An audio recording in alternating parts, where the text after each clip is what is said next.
জুলাই আন্দোলনে ছোট ভাইকে নিহত দেখে গত ২৭ মে কুমিল্লার কোতোয়ালি থানায় মামলা করেন রানু মিয়া।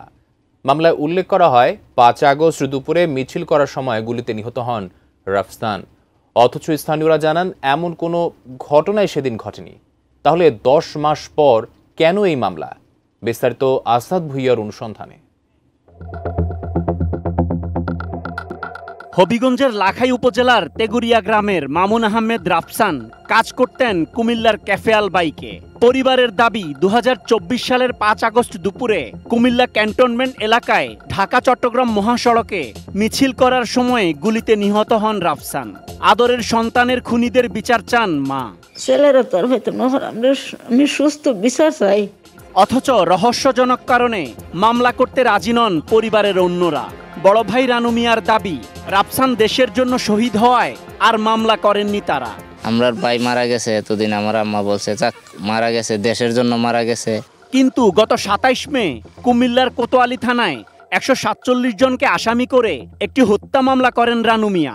ঘটনার প্রায় ১০ মাস পর কেন এই মামলা? ৫ তারিখের গোলাগুলি শুনে নাই আমরা। মামলার তথ্য অনুযায়ী গুলিবিদ্ধ হয়ে এখানেই পড়েছিল রাফসান। স্থানীয়রা তাকে উদ্ধার করে হাসপাতালে নিয়ে গেলে ডাক্তার তাকে মৃত ঘোষণা করে। অথচ স্থানীয়দের সাথে কথা বলে জানা গেল ৫ আগস্ট দুপুরে এমন কোনো ঘটনাই ঘটেনি। জীবনের সব আয়োজন এখানে একসাথে। মৃত্যুর কয়েক মিনিট আগে রাফসানের নিজের করা একটি ভিডিও আসে এটিএন নিউজের হাতে। এতে দেখা যায় ছাত্র জনতার সাথে বিজয় মিছিল করছে সে।